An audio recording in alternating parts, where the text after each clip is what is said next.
Hello बच्चों, सब ठीक ठाक है ना? पढ़ाई वढ़ाई सही साथ चल रही है कि नहीं चल रही है? देखिए, लॉकडाउन है तो क्या हुआ, पढ़ाई करते रहिए। अभी देखिए सीजीएल प्री का रिजल्ट आया, मेंस देना होगा कई लोगों को।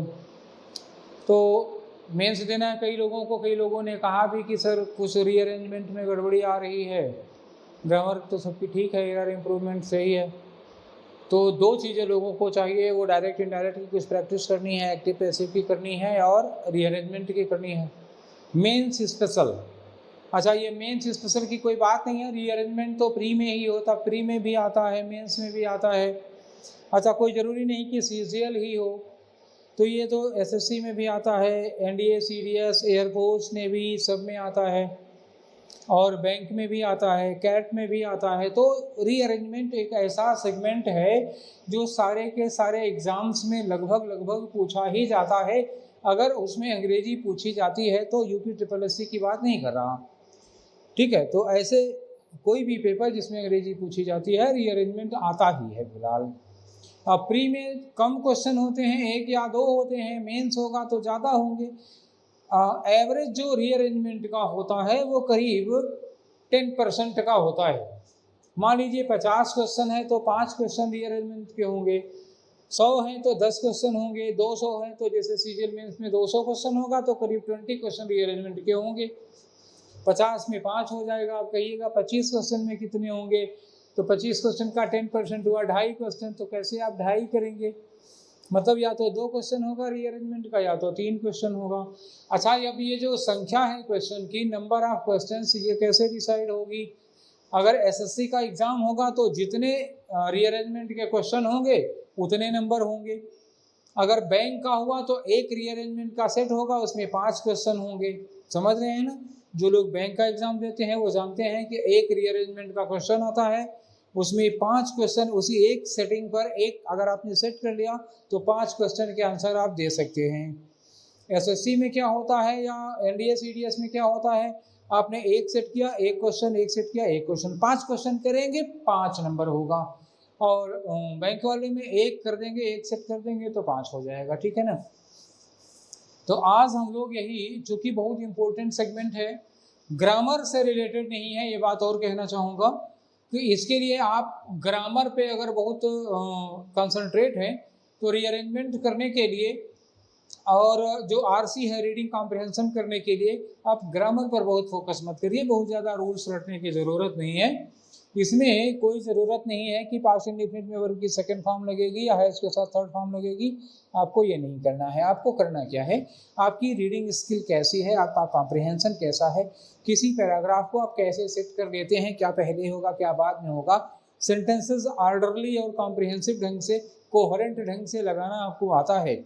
कोहेरेंट का मतलब क्या होगा, किसके बाद क्या, किसके बाद क्या, क्रम लगाना अगर आपको आता है तो आप वो कर सकते हैं और पैसेज की थीम आपको आराम से पकड़ में आ जाए तो आप कर लेंगे। चलिए, तो इसमें तो रीअरेंजमेंट के जो क्वेश्चंस हैं, चलिए देखते हैं कि रीअरेंजमेंट में किस टाइप के क्वेश्चन होते हैं। ये रीअरेंजमेंट क्या होगा, रीअरेंजमेंट का मतलब होता है कि एक पैराग्राफ होगा जो मान लीजिए 6 सेंटेंस का पैराग्राफ है या 5 सेंटेंस का पैराग्राफ है या 4 सेंटेंस का पैराग्राफ है, तो जो पैराग्राफ के सेंटेंस हैं जिस क्रम में होने चाहिए वो सेंटेंस अपने क्रम में नहीं होते, क्रम टूट जाता है। तो पता लगा तीसरा सेंटेंस पहले दे दिया, पहला सेंटेंस दूसरे नंबर पे दे दिया, आखिरी चौथा सेंटेंस तीसरे नंबर पे दे दिया, ऐसे ही क्रम उल्टा कर देते हैं। आपको ऐसे ही, जैसे एक उदाहरण देते हैं, मान लीजिए कोई घटना है, कोई मान लीजिए कोई बच्चा है, उसके मामा के यहाँ शादी थी, तो मामा के यहाँ शादी थी तो 10-15 दिन पहले चला गया और किसी ने पूछा यार तुम्हारे मामा के यहाँ क्या क्या हुआ जरा बताओ। तो मान लीजिए कि बच्चे ने बताना शुरू किया और ये कहा कि मामा की शादी में इतने लोग गए थे और एक 3 स्टार होटल में शादी का इंतज़ाम था, ये सब बता दिया उसने, शादी के दिन क्या क्या हुआ था, क्या इंतज़ाम था, पहले ये बताया। दूसरा सेंटेंस उसने ये बोला कि जब मामा की ससुराल वाले तिलक चढ़ाने आए थे तो तिलक चढ़ाने आए थे तो 3 गाड़ियाँ लेके आए थे और इतना सारा गिफ्ट लेके आए थे, मेरे लिए भी एक पैंट शर्ट लेके आए थे। फिर बच्चे ने ये कहा कि जिस दिन मामी की विदाई थी, तो मामी की विदाई होने के बाद जब हम लोग घर आए तो शाम को मामा जी और मामी जी मंदिर घूमने गए थे।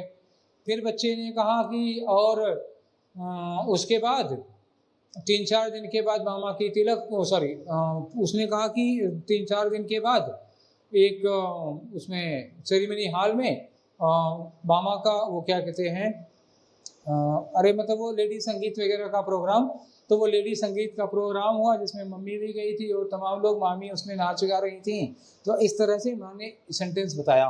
बच्चे ने शादी का वर्णन, शादी की पूरी प्रक्रिया का वर्णन 4 सेंटेंस में किया। बस उस बच्चे से गलती क्या हो गई कि बच्चे ने उसको क्रम में नहीं रखा। पहला ही सेंटेंस बच्चे का कौन सा था?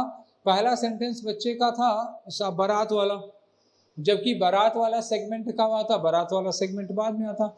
अब इसमें सबसे पहला सेगमेंट क्या होना चाहिए था?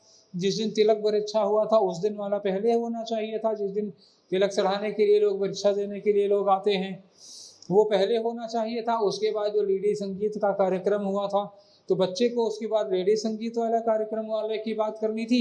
उसके बाद बच्चे को बारात वाली बात करनी चाहिए थी। फिर उसके बाद बच्चे को मामी की विदाई तो बाद में करानी चाहिए। मामी की विदाई हुई और मामा मामी मंदिर गए, तो मामा मामी मंदिर गए विदाई होने के बाद, उसके पहले तो गए नहीं रहे होंगे। तो ये जो क्रम लगाया बच्चे ने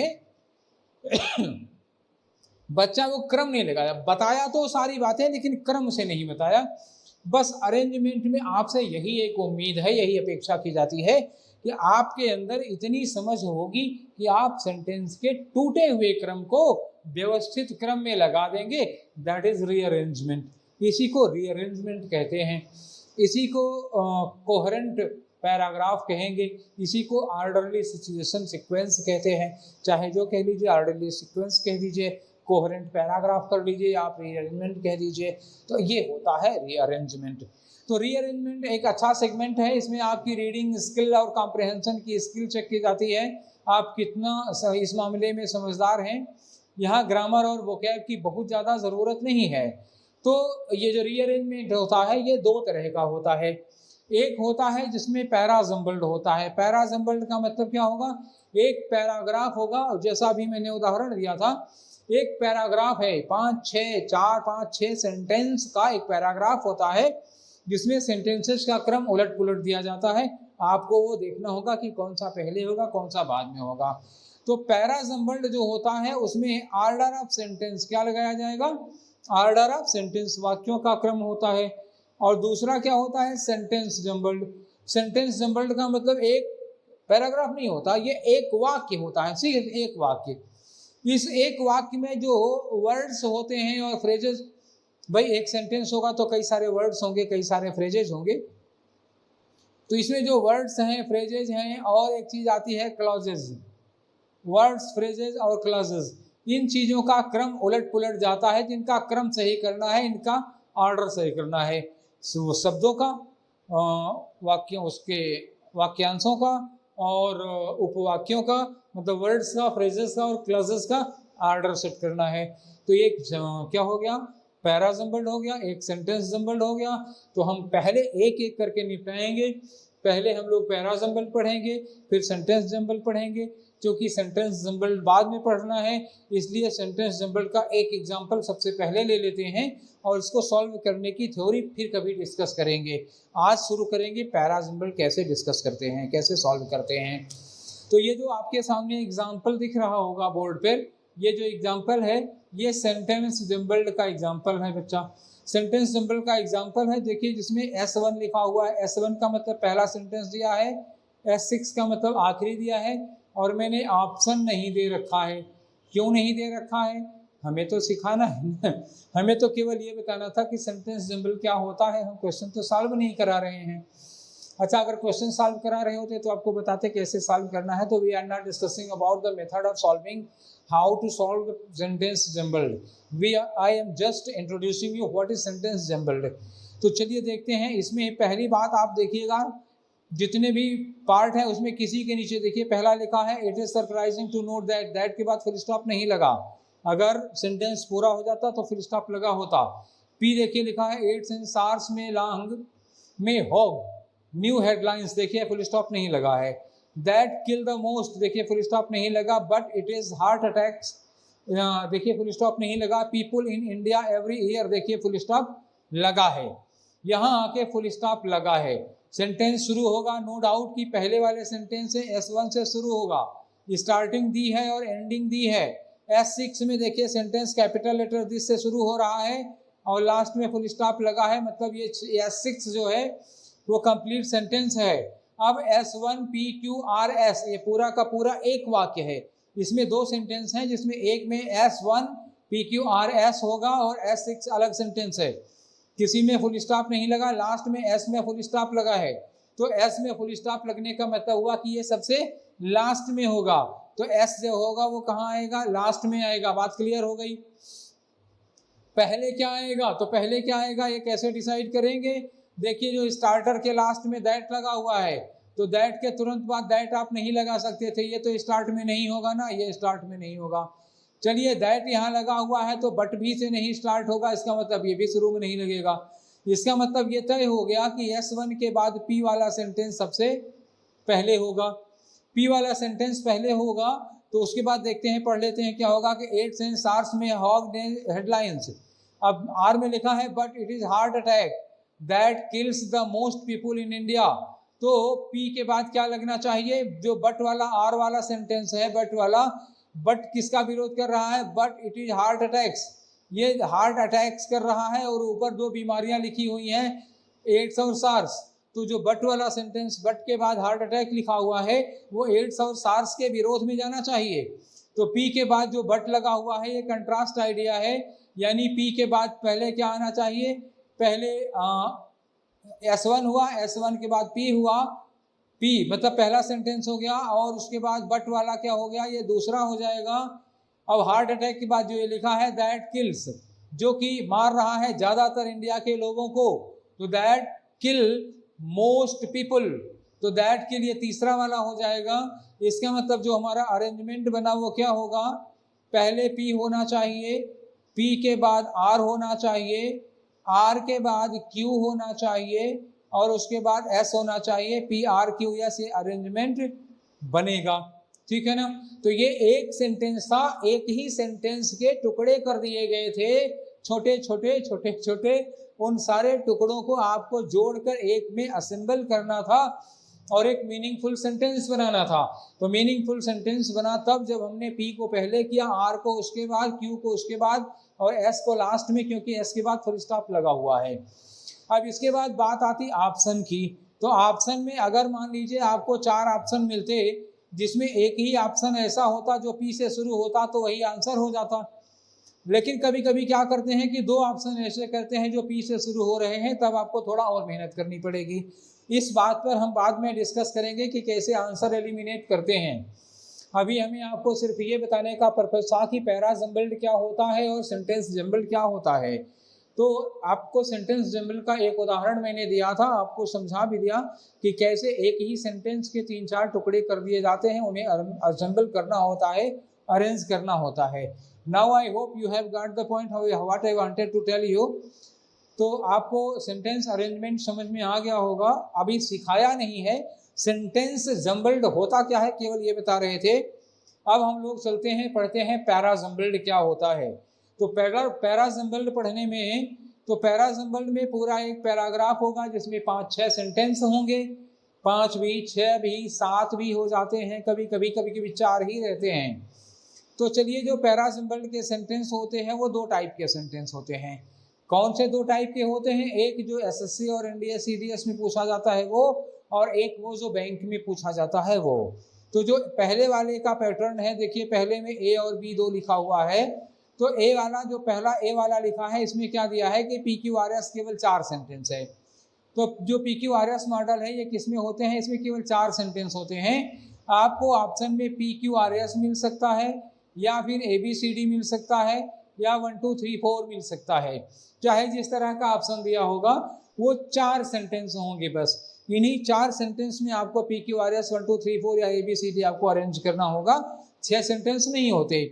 इसका जो दूसरा वाला मॉडल है उसमें S1 और S6 दिया रहता है, S1 और S6 दिया होता है, कभी केवल 1 और 6 लिखा होता है, कभी S1 S6 दिया होता है।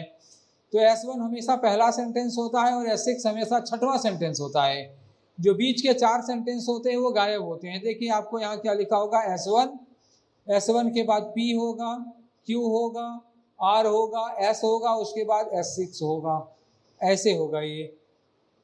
तो S1 पहला होगा, S6 आखिरी होगा, बीच में P Q R S होगा। तो इसी को आपको ऑर्डर में, इतना आपको ऑर्डर में करना होगा। ये सेट है और ये सेट है, ठीक है ना। तो ये आपको अरेंज करना होता है, जिसमें पहला सेंटेंस नहीं ढूंढा है, पहला आपको पहले ही मिल जाता है। उसके बीच का मतलब स्टार्टिंग और कंक्लूजन दिया होगा, बीच का जो 4 सेंटेंस है उसका आपको क्रम सेट करना होता है। तो ये भी कैट में भी पूछा जाता है और एसएससी में और एनडीए सीडीएस में, डिफेंस में, इन सब में ये पूछा जाता है। इस तरह का पैटर्न बैंक में नहीं आता। बैंक में जो क्वेश्चन पूछा जाता है वो है कौन सा वाला, दूसरा वाला मॉडल। तो दूसरे वाले मॉडल में देखिए लिखा हो ABCDE। तो ABCDE का मतलब क्या हुआ, एक पैराग्राफ होगा जिसमें A में एक वाक्य लिखा होगा, B में एक वाक्य लिखा होगा, C में एक वाक्य लिखा होगा, D में एक वाक्य लिखा होगा, E में लिखा होगा, और कभी कभी F और G तक चले जाते हैं। तो ये अलग अलग 5, 6, 7 वाक्य लिखे होते हैं और 5, 6, 7 वाक्य लिखे होते हैं। उसके के बाद आपको इसी पर आधारित 5 क्वेश्चन पूछा जाएगा कि पहला सेंटेंस कौन सा है, आखिरी सेंटेंस कौन सा है, छठवां सेंटेंस कौन सा है, तीसरा या दूसरा सेंटेंस कौन सा है। इस तरह की चीजें पूछी जाएंगी। तो बीच के क्वेश्चन पूछे जाएंगे। एक ही अरेंजमेंट में आपसे 5 क्वेश्चन पूछ लिया जाएगा, केवल ऑर्डर पूछ लिया जाता है, तीसरा कौन, दूसरा कौन, चौथा कौन, बीच के 1-2 छोड़ दिए जाएंगे। तो आपसे ये अपेक्षा की जाती है कि आप जो सेंटेंस आपको पैराग्राफ दिया है उसके जो सेगमेंट्स हैं उनको आप क्रम में लगा पाते हैं कि नहीं लगा पाते हैं।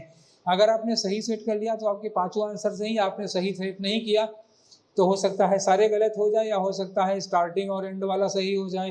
तो अगर आप नहीं भी कर पाएंगे, थोड़ी भी आप कॉमन सेंस लगाएंगे तो स्टार्टिंग और एंड 2 क्वेश्चन तो सही हो ही जाएगा। कंक्लूजन और स्टार्टिंग सेंटेंस आप अगर ढूंढ लेना चाहते हैं तो 2 तब भी हो जाएगा। और अगर आपने पूरी क्लासें जो हमने प्लान बनाई है आपने पूरी क्लासें कर ली, तो जो कि मुझे लगता है कि रीअरेंजमेंट पढ़ाने में मुझे 3 से 4 घंटे के करीब लगेगा। और ये 3 से 4 घंटे पढ़ाने का मतलब हुआ कि ये करीब 4 क्लास में जाएगा अगर 1 घंटे रोज क्लास लेता हूँ तो। क्योंकि जो टाइप हम आपको सिखाएंगे उस टाइप का एक एग्जाम्पल साथ में लेकर चलेंगे। तो पढ़ाने की प्रक्रिया थोड़ी स्लो और टाइम टेकिंग है, लेकिन डाउट्स को रिमूव करते हुए कोई डाउट नहीं रह जाएगा। बिलो से एकदम स्मॉल वाले लेवल से लेकर के आपको कैट के लेवल तक जाएंगे। जिन लोगों की ये अरेंजमेंट बहुत एडवांस है, बहुत एक्सपर्ट हैं जो लोग, उन्हें हो सकता है शुरू में थोड़ी बोरियत लगे कि बहुत बेसिक पढ़ा रहे हैं, लेकिन मैं एकदम बेसिक से लेकर के फिर टॉप लेवल तक जाऊंगा, ठीक है। तो शुरुआत थोड़ा स्लो होगा और एक एक सेगमेंट को विधिवत निपटते हुए चलेंगे, ठीक है। तो आप समझ गए। तो जो सेंटेंस पैराग्राफ अरेंजमेंट होगा 2 तरह का होगा। एक एसएससी और एनडीए सीडीएस वाला होता है जिसमें S1 S6 दिया होता है, PQRS आपको अरेंज करना होता है। और एक बैंक वाला होता है जिसमें एक ही पैराग्राफ होता है, ABCDEF करके सेंटेंस अलग अलग होते हैं। एक बार आप अरेंज कर लीजिए और 5 क्वेश्चन के आंसर दे लीजिए। ये 2 तरह के पैराजम्बल्ड के क्वेश्चन होते हैं। चलिए, तो पैराजम्बल्ड के क्वेश्चन कितने तरह के होते हैं, कौन कौन से होते हैं, ये हम लोग डिस्कस कर लिया। अब हम लोग आगे बढ़ते हैं कि पैराजम्बल्ड का क्वेश्चन सॉल्व करना होता है जब, तो हम उसमें क्या अप्रोच लेंगे, कौन सा तरीका अपनाएंगे, कैसे पैराजम्बल्ड का क्वेश्चन सॉल्व करते हैं। तो पैराजम्बल्ड का क्वेश्चन सॉल्व करने के लिए हमें एक अप्रोच लेनी पड़ती है, एक नज़रिया, एक दृष्टिकोण डेवलप करना पड़ता है हम लोगों को। तो सबसे पहले जो यहाँ पे डिस्कस कर रहा हूँ उसके अलावा मैं पहले अपने मन की बात कुछ आपसे कर लें। तो पहली बात तो आप ये समझ लीजिए कि आपकी रीडिंग बड़ी अच्छी होनी चाहिए। बड़ी अच्छी मतलब आप जादूगर नहीं है, मैं ये बात नहीं कह रहा हूँ, लेकिन जब आप 5-6 सेंटेंस पढ़ लें तो आपको ये समझ में आ जाना जरूर चाहिए कि वो सेंटेंस किस बारे में है। मतलब आपको थीम पकड़ना आना चाहिए। तो एक बार आप सरसरी नज़र से सारे सेंटेंस पढ़ के ये पता लगाने की कोशिश करिए कि सेंटेंस इज व्हाट अराउंड, किस चीज़ के इर्द गिर्द ये सेंटेंस बना हुआ है। टॉपिक, सेंटेंस या थीम आपको पकड़ लेनी होगी। जब आप थीम पकड़ लेंगे तो वो थीम जो होती है वो पहला ही सेंटेंस अक्सर होती है, और पहले सेंटेंस में आपको थीम पता लग जाएगा कि ये कोई मैकेनिकल प्रोसेस है या किसी बीमारी के बारे में, what ever is the sentence about, paragraph about, ये पता चल जाएगा। तो पहला काम तो ये कर लीजिए आप, सबसे ज़रूरी हो जाता है। उसके बाद जब आप पहला सेंटेंस पकड़ लेंगे तो उसी के इर्द गिर्द ये सेंटेंस होंगे, फिर देखा जाएगा कि सेंटेंसेस में रिलेशन क्या है, कंट्रास्ट आइडिया है या एक दूसरे के विरोध में है, या कोई बात कही गई है, कोई सिद्धांत, कोई थ्योरी दी गई है जिसको एक्सप्लेन किया जा रहा, या कोई बात कही गई है जिसको एग्जाम्पल देके समझाया जा रहा है। कई सारे अप्रोच होते हैं।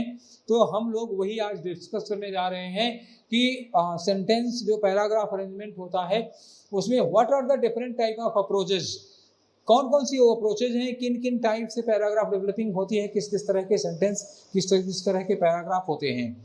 तो कुछ जो हमने चार्ट के निकाले हैं, कुछ जो ढूंढे हैं, बहुत सारे एग्जाम्पल्स कलेक्ट किए अलग अलग एग्जाम्स से, तो ढूंढ के हमको कुछ अप्रोचेज मिली हैं।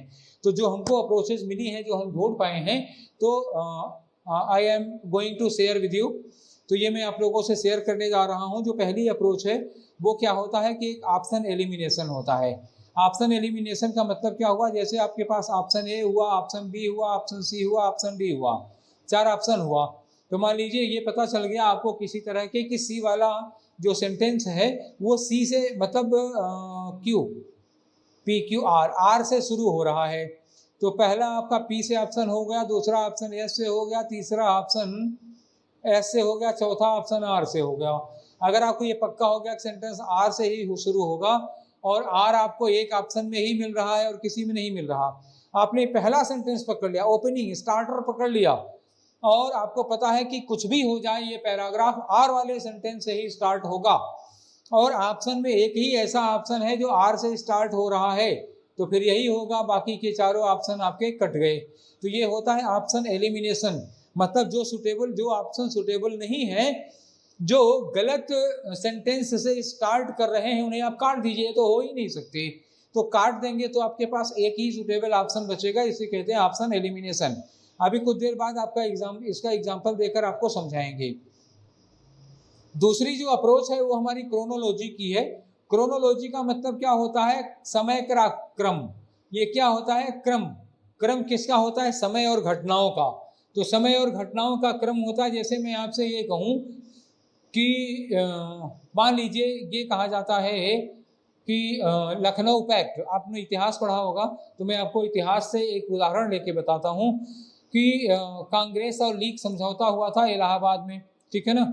तो वो कांग्रेस लीग पैक्ट 1916 में इलाहाबाद में समझौता हुआ था। एक अधिवेशन ये होगा, एक घटना ये हो गई, और एक घटना ये हो गई कि साइमन कमीशन 1928 में आया था इंडिया में, एक घटना ये हो गई। एक घटना ये हो गई कि 1905 या 6 में कांग्रेस का विभाजन हुआ था, और एक घटना है कि 1932 में गांधी इरविन समझौता हुआ था, या आप डांडी मार्च को लिख सकते हैं। तो ये 4 घटनाएं लिखी हुई हैं। अगर ये कहा जाए कि इनको आप एक क्रम में लगाएं, इन घटनाओं का जिक्र किया गया हो, तो भाई घटनाओं का जिक्र करना हो, क्रम से लगाना हो, तो आप क्या करेंगे। जाहिर सी बात है, बहुत कितनी भी कम बुद्धि होगी, आदमी क्या करेगा, जो 1905 की घटना है उसको पहले करेगा, फिर 1916 की घटना की बात करेगा, फिर 1928 की बात करेगा, फिर उसके बाद 1932 की घटना की बात करेगा। तो ये समय का क्रम होता है, तो एक क्रमबद्धता होती है। जैसे दिन भर का कोई काम होता है, एक दिन तक कोई काम होता है, तो आदमी सुबह से शुरू करेगा और शाम तक के कामों को गिनाएगा। ये तो नहीं होगा ना पहले दोपहर का काम गिनाया, फिर सुबह का काम गिनाया, फिर रात का काम गिनाया, फिर शाम का काम गिनाया, ऐसे नहीं होता ना। तो एक क्रमबद्धता होनी चाहिए। वैसे जो मैंने बच्चे की बात की थी, जो अपने मामा की शादी में गया था, वो घटनाओं को उल्टा पुल्टा कर दिया था, वहाँ भी आपको क्रमबद्ध करना पड़ेगा। तो उसी को कहा जाता है क्रोनोलॉजी। तो ये क्रोनोलॉजी सेट करनी होती है। काफ़ी क्वेश्चन क्रोनोलॉजी से आते हैं। अब इस क्रोनोलॉजी में कई सारी चीज़ें होती हैं, कभी कभी घटनाएं होती हैं, कभी कभी कोई मैकेनिकल प्रोसेस होता है, कभी कभी कोई मतलब इसी तरह के तमाम सारी चीज़ें होती है। कोई डिजीज इंक्यूबेशन आता है। आगे चल के हम लोग डिस्कस करेंगे क्रोनोलॉजी में क्या क्या चीज़ें आएंगी। तो हमारा तीसरा जो सेगमेंट है, तीसरा है कि finding first sentence. Finding first sentence, अभी हमने कहा था कि पहला सेंटेंस पता लगाना, स्टार्टिंग का सेंटेंस पता लगाना। एक अप्रोच ये होती है कि हम ये पता लगा कि पहला सेंटेंस इसमें कौन है, उसके बाद हम ऑर्डर लगा लेते हैं, ठीक है। नहीं तो कम से कम एक क्वेश्चन तो सॉल्व हो ही जाएगा। एक अप्रोच ये होती है क्लासिफिकेशन या यू टर्न होता है। क्लासिफिकेशन या यू टर्न का मतलब क्या हुआ, आपको जब आप 6-5 सेंटेंस पढ़ेंगे तो उसमें एक सेंटेंस ऐसा मिलेगा जो यू टर्न होता है। यू टर्न का मतलब हुआ कोई एक चीज़ ले लेते हैं, जैसे हम ले लेते हैं मान लीजिए बायोफ्यूल। तो बायोफ्यूल की पहले आपने क्या बना दिया, पहले बायोफ्यूल की अच्छाइयाँ बता दी तो प्लस पॉइंट हो गया, और बाद में बायोफ्यूल की कमियाँ बताई तो निगेटिव पॉइंट हो गया। तो एक सेंटेंस ऐसा होगा जिसमें ये लिखा होगा कि बायोफ्यूल में सब कुछ अच्छा ही नहीं है, जहाँ कुछ अच्छा है वहीं कुछ कमियां भी हैं। तो ये जो सेंटेंस होगा जो ये कह रहा होगा कि everything is not green with biofuel, तो यही सेंटेंस यू टर्न दे रहा है बायोफ्यूल को प्लस से माइनस की ओर। इसका मतलब इस सेंटेंस के पहले बायोफ्यूल की अच्छाइयाँ गिनाई जाएंगी, इसके बाद बायोफ्यूल में कमियाँ निकाली जाएंगी। तो एक तरह से ये यू वाला यू सेंटेंस, ये जो यू टर्न वाला होता है, ये बीच की डिवाइडिंग लाइन का काम करता है, ये बीच में आ जाएगा और बायोफ्यूल की अच्छाइयाँ सब पहले आ जाएंगी, कमियाँ सब बाद में आ जाएंगी, और सबसे पहले क्या आ जाएगा, बायोफ्यूल का इंट्रोडक्शन आ जाएगा। ठीक है ना। तो सबसे पहले बायोफ्यूल का इंट्रोडक्शन, उसके बाद बायोफ्यूल की अच्छाइयाँ, फिर यू टर्न वाला सेंटेंस आएगा, उसके बाद बायोफ्यूल में कमियां दिखा दी जाएंगी। तो ये वर्गीकरण कर दिया जाता है।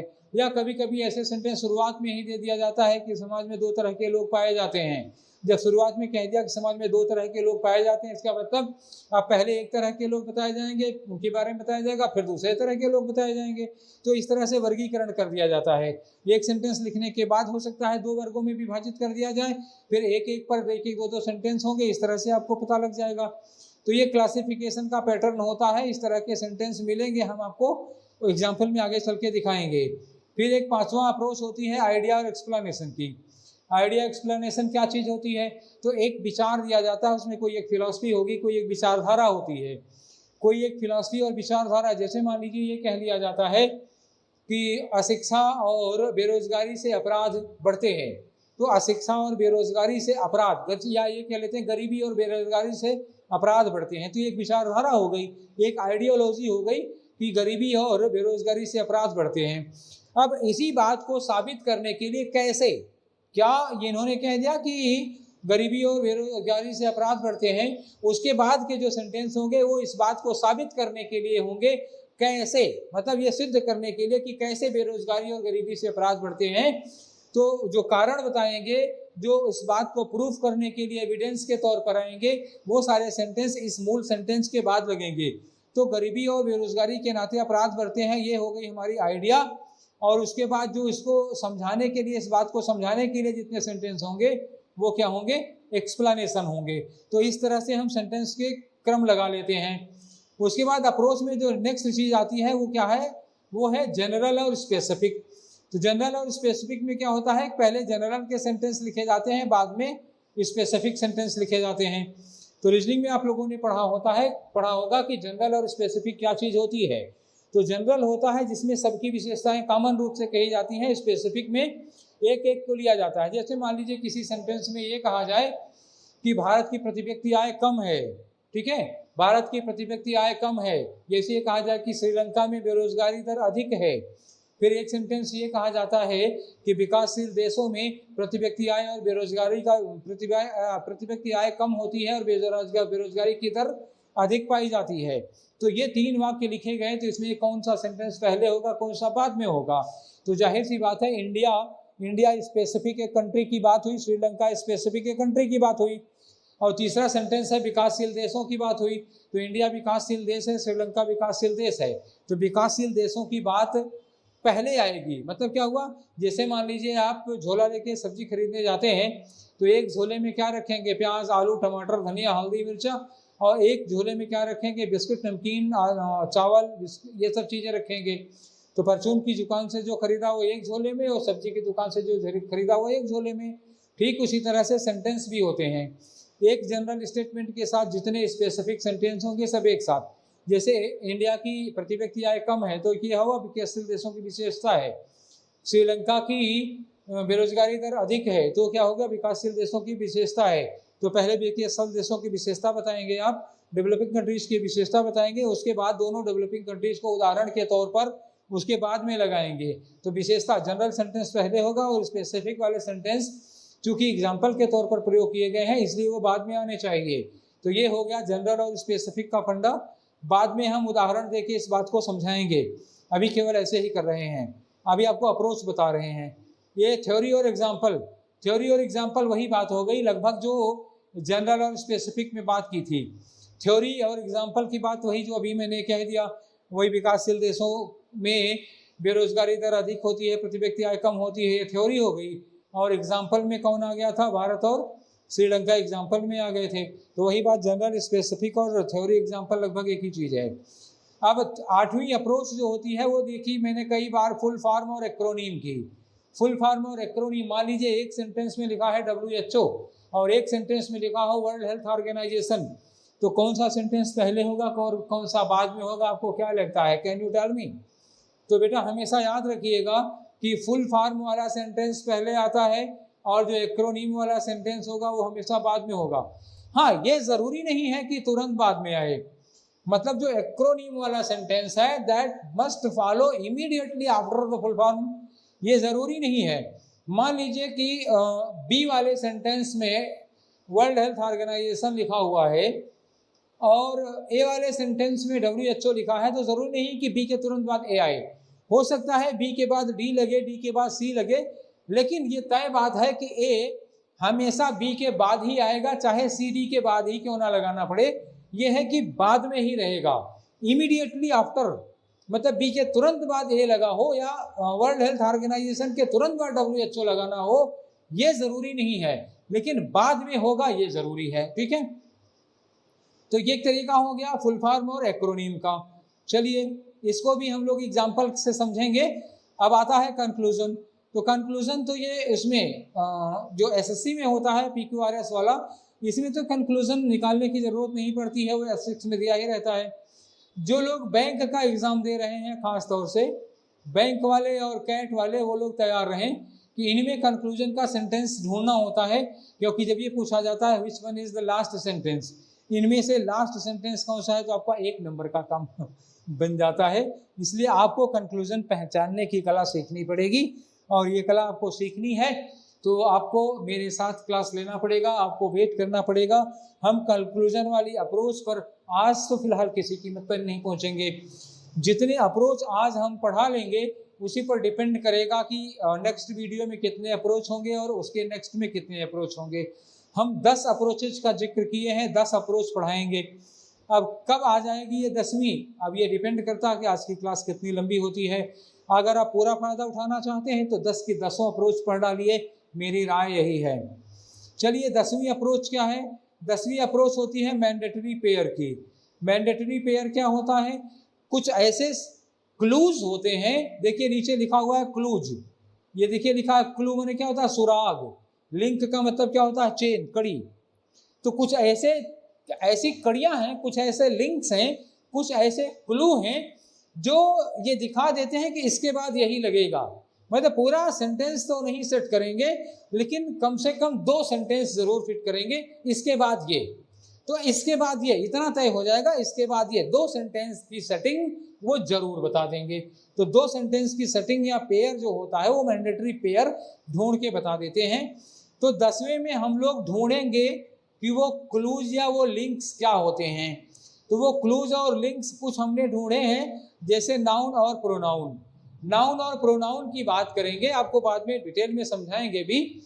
तो जैसे कुछ प्रोनाउन होते हैं जो शुरू से लग सकते हैं, जैसे फर्स्ट पर्सन का प्रोनाउन है, आई है, वी है। तो राइटर अपने लिए चूंकि यूज करता है आई और वी, तो ये सेंटेंस में पहले सेंटेंस से आ सकते हैं, कोई बात नहीं है। यू पहले सेंटेंस से आ सकता है, लेकिन जो पर्सनल प्रोनाउन होता है, ही है, सी है, इट है और दे है, तो ये शुरू में नहीं आएंगे कभी भी। ही, सी, इट और दे, देम, देयर, हिम, हर, ये सब पहला सेंटेंस कभी नहीं हो सकते। हमेशा किसी ना किसी अपने नाउन के बाद ही आएंगे। जैसे किसी सेंटेंस में लिखा है कि he was going to market, और एक सेंटेंस में लिखा हो कि मोहन इज माई फ्रेंड, तो जाहिर सी बात है कि he is going to market में ही किसके लिए लिखा है? मोहन के लिए लिखा है। तो पहले आप मोहन कहेंगे, मोहन इज माई फ्रेंड, बाद में लिखेंगे he is going to market. कभी ये नहीं हो सकता कि he is going to market और मोहन इज माई फ्रेंड, ना, कभी नहीं। ही किसके लिए आया है? मोहन के लिए आया है, तो पहले मोहन का नाम आएगा, बाद में ही आएगा। Pronoun always follows it's noun. Pronoun हमेशा अपने नाउन के पीछे पीछे आएगा, नाउन को फॉलो करेगा। अब यहाँ भी वही बात आई, इमीडिएट आफ्टर लगेगा कि नहीं लगेगा ये तो नहीं कहा जा सकता। मतलब it is not certain that pronoun will be used immediately after the noun, but it is sure that pronoun should be used after noun. तो प्रोनाउन को नाउन के बाद यूज किया जाएगा ये तो श्योर है, इमीडिएटली आफ्टर यूज किया जाएगा ये कोई जरूरी नहीं है। एक बात समझ में आई? तो पर्सनल प्रोनाउन हमेशा अपने नाउन के बाद में आता है। तो मान लीजिए ऊपर के सेंटेंस में ही आ गया, सी ही गया, इट आ गया, तो आप पहले खारिज कर दिए, ये पहला सेंटेंस नहीं होगा, ठीक है। या तो पहले ही सेंटेंस में उस नाउन का जिक्र आ जाए, एक बार नाउन का जिक्र आ जाएगा उसके बाद आप दे लगा सकते हैं, ही लगा सकते हैं, ये सब लगा सकते हैं। तो नाउन प्रोनाउन की बात आ गई। चलिए अब आते हैं कंट्रास्ट आइडिया। कंट्रास्ट आइडिया में क्या होता है? तो कंट्रास्ट आइडिया में जैसे एक सेंटेंस अपने एक पूर्वगामी सेंटेंस का विरोधी होगा। मान लीजिए किसी सेंटेंस में लिखा है बट, ठीक है ना, क्या लिखा? बट लिखा, तो बट मतलब होता है किंतु। तो आप शुरुआत में कैसे किंतु कह सकते हैं? स्टार्टिंग में किंतु कैसे कह देंगे? किंतु, लेकिन, परंतु, ये सब तो शुरू में नहीं बोल सकते हैं ना। तो ये शुरुआत में है, किंतु परंतु शुरू में नहीं लगेगा। या जैसे लिखा वहीं दूसरी ओर, ऑन द अदर हैंड, तो ऑन द अदर हैंड आप शुरू में नहीं लगा सकते। ऑन द कंट्रेरी शुरुआत में नहीं लगा सकते हैं ना। तो शुरू में आप but, yet, on the contrary ये सब शुरुआत में नहीं लगाएंगे। ऑन द अदर हैंड शुरू में नहीं लगाएंगे। पता चल जाता है कि ये किसी इसके पहले कोई सेंटेंस आएगा जो ठीक इसके अपोजिट में अपोजिट बात कही गई हो जिसमें, तो ये हो जाता है कंट्रास्ट आइडिया। तो इससे भी दो सेंटेंसेस का पेयर बन जाता है। पता लग जाता है कि ये वाला फला वाला सेंटेंस इस वाले सेंटेंस के बाद आएगा, इतना तो पक्का बन जाता है। यानी कि ये जो है वो एक जोड़ा बनाने के काम आ जाएगा। ये जितने भी 10th में हम लोग पढ़ रहे हैं लिंक और पेयर, लिंक और क्लूज, ये तो पेयर बनाने के काम आ जाते हैं। जोड़ा आराम से बना देते हैं। राम सीता का जोड़ा की जोड़ी बन जाती है। तो इतना पता लग जाता है। तो जब राम सीता की जोड़ी बन जाएगी तो उर्मिला और लक्ष्मण की जोड़ी बन ही जाएगी, काहे परेशान है। पहले आप राम सीता की जोड़ी बना लीजिए, इतना योग्य हो जाइए कि राम सीता की जोड़ी बना लीजिए, उसके बाद तो उर्मिला और लक्ष्मण की और भरत शत्रुघ्न इन सब की भी जोड़ियां बन ही जाएंगी। राम सीता के साथ ही सबकी जोड़ियां नहीं थे। चलिए एक बना लेंगे, सबकी बन जाएगी। चलिए आते हैं काज इफेक्ट।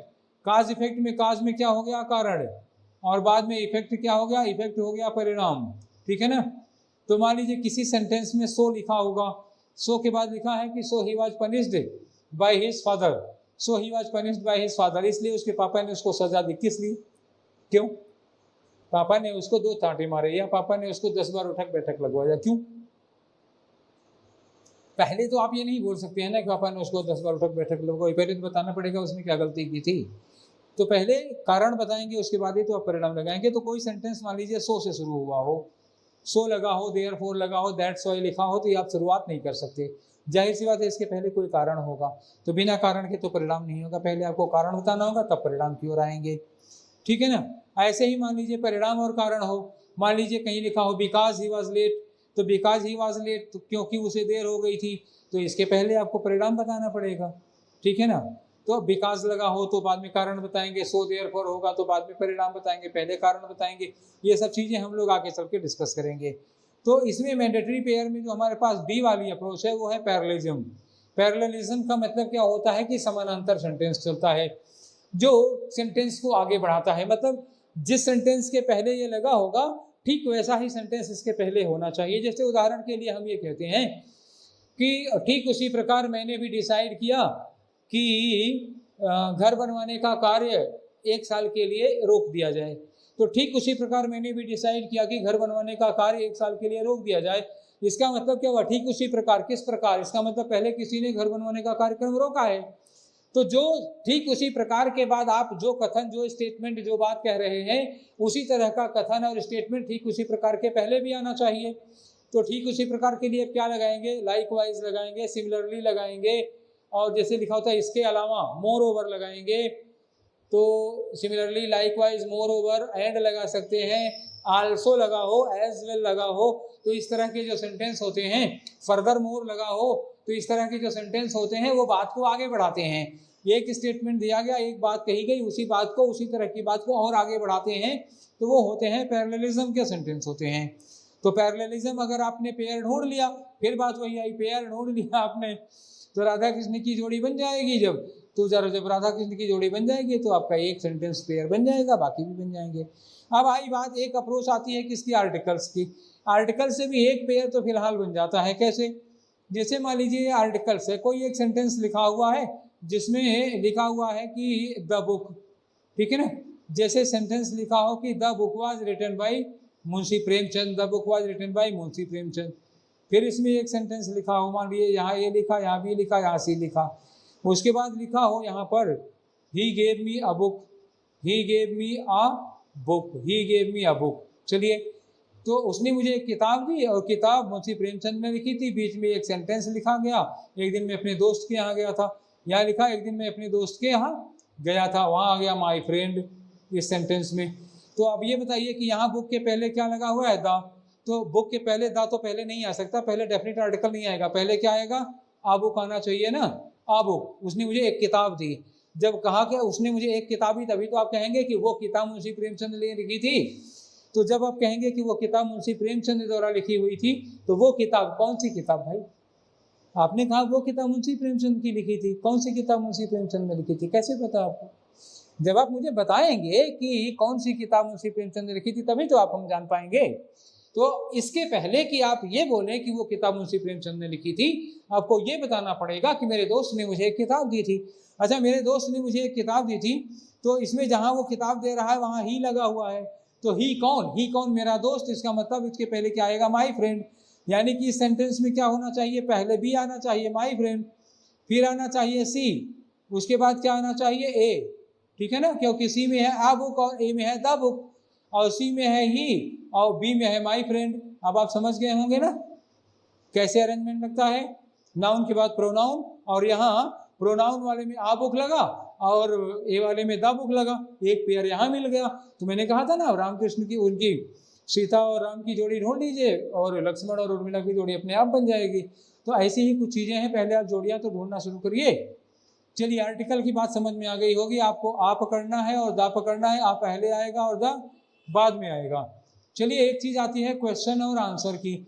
ये बहुत गजब का पेयर है भाई, बहुत गजब का पेयर पकड़ में आता है। बहुत ज्यादा क्वेश्चन तो नहीं पूछे गए, लेकिन पूछा अक्सर गया है कि मान लीजिए कोई 5 सेंटेंस का एक अरेंजमेंट है, 6 सेंटेंस का एक अरेंजमेंट है, तीसरे नंबर पर एक क्वेश्चन पूछा जाता है और पहले क्वेश्चन में उसका जवाब दिया है।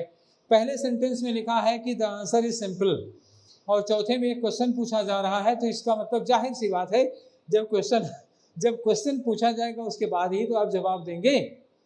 तो पहले क्वेश्चन आप रखेंगे, उसके बाद ही आप जवाब रखेंगे। तो क्वेश्चन पहले और जवाब बाद में, याद, क्लियर, ओके, ठीक है। चलिए आगे बढ़ते हैं। तो उसके बाद आते हैं कुछ ट्रांजिशन वर्ड्स होते हैं। अभी सारे का एग्जाम्पल दूंगा, आप डोंट वरी, पहले बात कर लें, फिर उस एग्जाम्पल देके सब समझाएंगे। ट्रांजिशन वर्ड्स, कुछ ट्रांजिशन वर्ड्स होते हैं। ट्रांजिशन वर्ड्स का मतलब क्या होता है, ऐसे वर्ड्स जो अपने बाद आने वाली बात को क्लू कर देते हैं, संकेत दे देते हैं। ये ट्रांजिशन वर्ड्स कौन होते हैं, इन्हें आप पकड़ लीजिए, आपका अरेंजमेंट बन गया। ट्रांजिशन वर्ड्स में एक हो गया पर्सनल प्रोनाउन। पर्सनल प्रोनाउन में क्या आया, मैंने पहले बात की थी, आई, वी और यू शुरुआत से लेकर लास्ट तक हो सकते हैं, कोई क्लू नहीं मिलेगा। जो पर्सनल प्रोनाउन है, पर्सनल प्रोनाउन का मतलब ही है, सी है, इट है, दे है। अब हिम है, हिज है, हर है, देम है, दे हैं, ये सब के सब हैं। इट्स हुआ, तो ये शुरुआत में नहीं आएंगे, अपने नाउन के बाद आएंगे। उदाहरण थोड़ी देर पहले आपने देख लिया। उसके बाद दूसरा है जो ट्रांजिशन वर्ड, वो है रिलेटिव प्रोनाउन। रिलेटिव प्रोनाउन में क्या होता है, हु है, हुम है, हुज है, विच है, व्हाट है, दैट है, एज है, जिसका मतलब होता है जो, जब, जहां, जिसने, जिसको। तो ये भी हमेशा जैसे जो, जहां, जब ने, जिसको लिखा होगा, तो जाहिर सी बात है किसी ना किसी नाउन या प्रोनाउन को फॉलो करेंगे। तो ये किसके बाद लगेंगे, ये लगभग तय कर देते हैं। कैसे कर देते हैं ये एग्जाम्पल में आपको बताएंगे, आप पहले ये बात याद रखिएगा, ठीक है। अब एक बात, चलिए ये बात पढ़ा लें तब बताते हैं। तीसरा जो ट्रांजिशन वर्ड है वो है डिमॉन्स्ट्रेटिव प्रोनाउन या डिमॉन्स्ट्रेटिव नाउन, दोनों लग सकता है। डिमॉन्स्ट्रेटिव प्रोनाउन या डिमॉन्स्ट्रेटिव नाउन क्या होता है, जैसे दीज है, दोज है और दैट है, दिस है, तो 4 हो गए, दिस, दैट, दिस, दोज। केवल दिस लिखा है डिमॉन्स्ट्रेटिव प्रोनाउन, दिस बुक लिखा है तो डिमॉन्स्ट्रेटिव एडजेक्टिव हो गया। इसके अलावा भी है सच के बाद लिखा है सच बुक्स और सच पीपुल। तो सच पीपुल का मतलब आप उदाहरण दे रहे हैं, तो उदाहरण दे रहे हैं, पहले ही कह चुके हैं, उदाहरण बाद में आएगा। तो दिस, दैट, दिस, दोज लिखा हो तो ये भी बाद में आएगा। जैसे कहीं लिखा हो कि जैसे किन्हीं बच्चों की बात हो रही हो, बाद में कहा जाए कि दोज बॉयज, ठीक है, those boys belong to a poor family, तो दोज बॉयज से मतलब इसके पहले ही उन बच्चों का जिक्र आ जाना चाहिए। तो ये कुछ ट्रांजिशन वर्ड्स थे। तो अभी जो हम लोगों ने अप्रोच में पढ़ा, अब उस अप्रोच में एक चीज़ आ गई मैंडेटरी पेयर, और मैंडेटरी पेयर में ट्रांजिशन वर्ड्स आ गए। तो ये सब जो चीज़ें आई हैं इन्हें आप नोट कर लीजिएगा बच्चा। एक बार आपने पढ़ लिया, कापी किताब लेके बैठे रहिए, नोट करते चलिए। इन सब चीज़ों को मैं एक्सप्लेन कर दे रहा हूँ, फिर मैं उसको लिखाया थोड़े ना मिल रहा है। तो चलिए, अब हम लोगों ने बेसिक पढ़ लिया, बेसिक समझ लिया, एक एक करके समझते हैं कि क्या चीज़ है। तो पहले हमने लिया था ओमिशन ऑप्शन एलिमिनेशन, ठीक है ना। तो एक ऑप्शन को एलिमिनेट कैसे करेंगे इसका उदाहरण देने जा रहे हैं आप लोगों को। तो उदाहरण वही है जो थोड़ी देर पहले हमने सेंटेंस में पढ़ा था, सेंटेंस जम्बल्ड में। तो सेंटेंस जम्बल्ड में देखिए पहला सेंटेंस क्या लिखा हुआ है, लिखा है it is surprising to note that, it is surprising to note that, यहीं पर खत्म हो गया। नोट दैट के बाद, अब इस दैट के बाद क्या जुड़ सकता है, दैट के बाद दैट नहीं जुड़ेगा, तय बात है। दैट के बाद बट नहीं लगेगा, ये भी तय बात है। और ये यस वाले सेंटेंस में देखिए लास्ट में फुल स्टॉप लिखा है, ये लास्ट में होगा, तो ये लग नहीं सकता पहले, ये लग नहीं सकता, और ये वाला लास्ट में होगा, ये बात तय है। और ये वाला S6 है, आखिरी सेंटेंस हुआ, तय बात है, तो यही तो होगा फर्स्ट ना। ये बात आपको पता चल गई, बिना पूरा सेंटेंस पढ़े, बिना मेहनत मशक्कत किए, सीधे सीधे समझ में आ गया। पी पहला है, क्रम में पी पहले होगा। तो अब ऑप्शन ढूंढ लेते हैं कि इसमें पी से शुरुआत हुई है। देखिए इसमें आर से शुरू हुआ है, इसमें एस से शुरू हुआ, इसमें पी से शुरू हुआ, इसमें आर से शुरू हुआ। तो ये सेंटेंस आर से, आर में क्या हुआ है, बट लगा हुआ है, दैट के बाद बट नहीं लगा सकते हो, आर से शुरू नहीं हो सकता, ये बात तय हो गई, ठीक है ना। तो दोनों गलत हो गए, ए और डी गलत हुआ। एस में देखिए फुल स्टॉप लगा हुआ है, आखिरी सेंटेंस होगा, तो ये किसी कीमत पर एस वाला भी पहला सेंटेंस नहीं हो सकता, यानी बी गलत हुआ। तो पी से शुरू होगा, और पी से शुरू होने वाला एक ही सेंटेंस है, बाकी सब एलिमिनेट हो गए, तो इसे कहते हैं एलिमिनेशन ऑफ ऑप्शन। तो आपने सेंटेंसेस को एलिमिनेट कर लिया, आपका काम फ्री में हो गया, बहुत कम मेहनत में हो गया। तो लेकिन ये चालाकी हर जगह नहीं लगती, कभी कभी पी से ही शुरू होने वाले दो ऑप्शन होते हैं, तब वहाँ आपकी ये चालाकी नहीं लगेगी। लेकिन अब कोई एक ही तरीका नहीं होता ना क्वेश्चंस को सॉल्व करने के लिए, कई तरीके होते हैं। एक अप्रोच ये भी है। तो जब आप पहला सेंटेंस पा जाइए, तो पहला सेंटेंस जब पा जाइए, तुरंत जरा ऑप्शन पर एक नज़र मार लीजिए कि अगर हमको पहला मिल गया है तो क्या इससे शुरू होने वाला एक ही ऑप्शन है या कुछ और है। अगर एक ही ऑप्शन है तो it is my advice, don't waste your time. तो आप पूरा सेट करने में, अपनी विद्वता झाड़ने में और वहाँ पर अपने आप को शो ऑफ करने की ज़रूरत नहीं है। एग्जामिनर कॉपी कंप्यूटराइज्ड चेक होती है, उसको ये नहीं पता कि आपको बाकी सेट करना आता था कि नहीं आता था, आपने पूरा सेंटेंस अरेंज किया था कि नहीं अरेंज किया था, इससे उसको कोई मतलब नहीं, आपके सही ऑप्शन से मतलब है। अगर आप 10 सेकंड में सही ऑप्शन लगा लिए तो कोई ज़रूरत नहीं है, कोई ईगो का प्रश्न नहीं है कि हमने पूरा नहीं सॉल्व करना, हम पहले पूरा सॉल्व करेंगे। कभी कभी लोगों को लगता है अरे हम पूरा छोड़ेंगे, हमें नहीं आता, हम पूरा सॉल्व करेंगे, हमें नहीं आएगा, पूरा लगा के सेट करके तब आंसर मिलाएंगे। नहीं भाई, कभी कभी बुद्धिमानी से काम करिए। बुद्धि की जगह जो होती है ना, वो बल के ऊपर है। तो ये बुद्धि यहाँ होती है, और बल कहाँ होता है, भुजाओं में होता है, पैरों में होता है, छाती में होता है। तो बल यहाँ है और बुद्धि यहाँ है, तो बुद्धि का प्रयोग पहले करिए, बल का प्रयोग बाद में। अब किसी ईगो में मत आइएगा कि हम क्यों नहीं, हम कैसे नहीं कर सकते, ठीक है। आधे लोग इसी चक्कर में चले जाते हैं। ऑप्शन एलिमिनेशन हो गया। Now let's proceed to the next, हम आते हैं क्रोनोलॉजी। तो नेक्स्ट हमारा है chronology. What do you mean by chronology? मैंने कहा था समय का क्रम होता है। समय का क्रम, पहले 1 बजेगा, तब 2 बजेगा ना, 3 बजने के बाद फिर 1 नहीं बजेगा। चलिए, तो क्रोनोलॉजी में कुछ बेसिक्स हैं, किन किन चीज़ों की क्रोनोलॉजी होगी, चलिए देखते हैं। स्टोरी डेवलपमेंट, क्रोनोलॉजी में क्या होता है, एक आती है स्टोरी डेवलपमेंट, बहुत बेसिक है, 20 क्वेश्चन में से 2-3 इस तरह के होते हैं, सब नहीं होंगे। ये मत सोचिएगा कि हम स्टोरी डेवलपमेंट पढ़ा रहे हैं तो हो गया यहीं पर, नहीं भाई, सबसे सरल से शुरू करेंगे। एक कभी कभी 20 क्वेश्चन में 2-3 क्वेश्चन स्टोरी डेवलपमेंट के होते हैं आसान। अगर आप ये नहीं कर पाए तो कुछ नहीं कर पाएंगे अरेंजमेंट में। सबसे आसान है यही करना। स्टोरी डेवलपमेंट में एक कहानी होती है, अक्सर आपकी सुनी सुनाई कहानी होती है।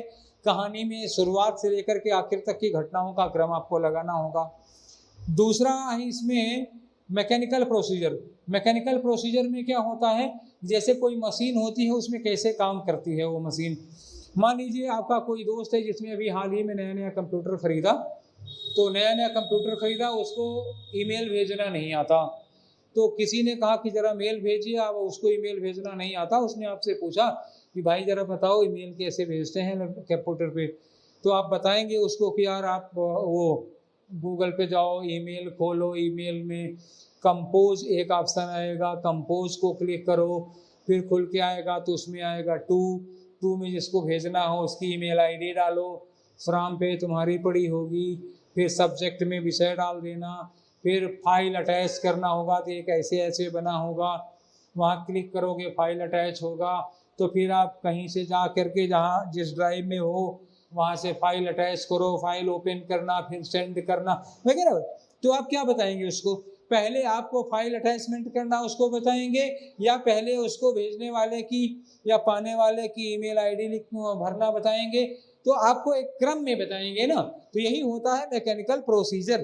तो कोई चीज़, कोई मशीन कैसे काम करती है, कैसे, जैसे सैटेलाइट लॉन्च किया जाता है तो सबसे पहले क्या होगा, फिर क्या होगा, फिर क्या होगा। तो ये एक मशीन होती है, उस मशीन के कार्य करने की विधि होती है, क्या पहले होगा, ये मैकेनिकल प्रोसीजर होता है। इंसिडेंट हैपनिंग, कोई घटना घटी, तो कोई घटना घटी तो घटना घटने में पहले क्या होगा, उसके बाद क्या होगा, फिर क्या होगा, फिर क्या होगा। घटनाओं का भी एक क्रम होता है, ठीक है ना। उसके बाद आता है डिजीज इंक्यूबेशन। डिजीज इंक्यूबेशन का मतलब हुआ जैसे कोई बीमारी होती है किसी को, तो बीमारी पहले क्या करेगी, पहले संक्रमण होगा, फिर जब वो बीमारी हमारे शरीर में पहुंचेगी तो शरीर में पहुंचने के बाद उसके वायरस बैक्टीरिया ब्लड में पहुंचेंगे, फिर कैसे वो आगे बढ़ेंगे, आगे बढ़ने के बाद किसी पार को फिर डिफेक्ट करेंगे, फिर उसके लक्षण दिखाई देंगे, फिर उसके और बड़े इसमें बढ़ेंगे। तो क्या क्रम होगा, किसी बीमारी को किसी के शरीर में पहुंचने, संक्रमित होने से लेकर के उसके इलाज तक, इलाज क्योरेबल है तो इलाज, और अनक्योरेबल है तो डेथ तक, पूरी प्रक्रिया क्या होती है, कैसे इन्फेक्शन होता है, क्या सिम्टम होते हैं, क्या ऐसे वो डिजीज हमारे शरीर में डेवलप होती है, फिर उसके बाद फाइनल सिम्टम्स क्या होते हैं, फिर उसका इलाज क्या है, कैसे बचना चाहिए, ये पूरी एक प्रक्रिया होती है, उसी को कहते हैं डिजीज इंक्यूबेशन। कई बार इस पर भी क्वेश्चन पूछा गया है। और ऑर्डर ऑफ ईयर्स, मैंने उदाहरण शुरू में बताया था, किसी व्यक्ति के जीवन के बारे में हो सकता है ऑर्डर ऑफ ईयर्स। ये इस सन में पैदा हुए थे, 25 साल बाद पढ़ने गए, और पढ़ाई पूरी करने के 3 साल बाद नौकरी मिली, और पैदा होने के 18 साल बाद उनकी शादी हुई। अब पैदा होने के 18 साल बाद शादी हुई, अब इसी में ढूंढना पड़ेगा कि ये शादी वाला कब आ रहा है। तो उसमें नौकरी पाने के पहले है, या पढ़ाई पूरी करने के बाद में बीच में है, या नौकरी पाने के बाद, पैदा होने के 18 साल बाद कब निकल रहा है। तो ये आपको थोड़ा मैथमेटिक्स लगा के लगाना पड़ेगा कि नौकरी पाने वाली घटना पहले होगी या फिर उनकी शादी वाली घटना पहले होगी। तो यही आपको गुणा भाग करके निकालना पड़ेगा, इतनी बुद्धि आपको अपने आप से लगानी पड़ेगी। ये तो ईयर्स की बात होती है, ये क्रम लगाना होता है। ऑर्डर ऑफ टेंस क्या होता है, ऑर्डर ऑफ टेंस में मान लीजिए एक अरेंजमेंट है, एक अरेंजमेंट में 6 सेंटेंस है, एक सेंटेंस प्रेजेंट में है, या 2 सेंटेंस प्रेजेंट में है, एक पास्ट में है, 3 फ्यूचर में है। तो सबसे पहले जितने भी सेंटेंस पास्ट वाले होंगे पहले वो लगेंगे, फिर प्रेजेंट वाले जो होंगे वो लगेंगे, उसके बाद फ्यूचर वाले जो होंगे वो लगेंगे। और इस तरह के क्वेश्चन बैंक में बहुत पूछे जाते हैं, ठीक है, कीप इन माइंड। ये बैंक में इस तरह के क्वेश्चन बहुत ज़्यादा पूछे जाते हैं जो टेंस के अरेंजमेंट पर होते हैं, क्योंकि अक्सर ये किसी टेक्नोलॉजी की बात करते हैं, आज से 20 साल पहले ये था, और उसके बाद पास्ट की 2 घटनाएं हो जाएंगी, फिर प्रेजेंट में ये सिनेरियो है, उसके बाद आगे ये होने वाला है, भविष्य में 2050 में क्या होगा, 2025 में क्या होगा, विजन लेके चलते हैं। तो अक्सर एक सेंटेंस उनका फ्यूचर का रहता है। तो ये क्रोनोलॉजी का सिस्टम हो गया। तो क्रोनोलॉजी में क्या होगा, कैसे होगा, ये हमने बता दिया। तो चलिए देखते हैं कि क्रोनोलॉजी में कोई 1-2 बात हम लोग करके देखें। तो अभी तक हमने ये डिस्कस किया हम लोगों ने कि क्या हमें कैसे करना है। तो सबसे पहले शुरुआत की थी क्रोनोलॉजी की, क्रोनोलॉजी में 5-6 पॉइंट किए।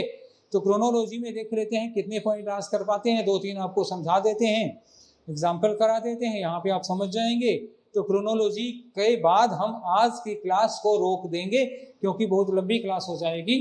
क्रोनोलॉजी आज होने के बाद जो क्रोनोलॉजी के बाद बचे एस्पेक्ट्स हैं उनको अगली क्लास में करेंगे। तो देखेंगे 2 में, 3 में, 4 में, जितने में भी हो पाएगा उनको जितनी अच्छे से ख़त्म करने की कोशिश करेंगे। तो क्रोनोलॉजी में सबसे पहले चीज़ हमने जो उठाई है वो स्टोरी डेवलपमेंट है। स्टोरी डेवलपमेंट चलिए एक कहानी है। इस कहानी में देखिए पहला सेंटेंस आपको पहले से पता है। पहला सेंटेंस क्या है? Fox and crane remained friends for a long time. Fox का मतलब क्या है? एक लोमड़ी है, और एक क्रेन है। क्रेन का मतलब सारस या बगुला, उसकी चोंच बहुत लंबी होती है। ये बहुत दिनों तक दोस्त थे, ठीक है ना, बहुत लंबे समय तक दोस्त थे। फिर लिखा है पी में सी लिखा है, तो सी आप समझ ही रहे होंगे, ठीक है ना। सी आप समझ रहे होंगे। सी किसके लिए लगा होगा? या तो फॉक्स के लिए लगा है या तो क्रेन के लिए लगा होगा, शायद क्रेन के लिए लिखा है। चलिए, she served dishes in a beaker. She ने डिशेस को सर्व किया बीकर में टू द फॉक्स। फॉक्स को फॉक्स के सामने परोसा गया। तो किसने परोसा होगा? क्रेन ने। सी लगा है किसके लिए? क्रेन ने। मतलब क्या हुआ? सारस है या बगुला है, जो भी है। तो क्रेन ने खाने की चीजें एक बीकर में सर्व की। किसको? फॉक्स को। और फॉक्स कुड नॉट ईट।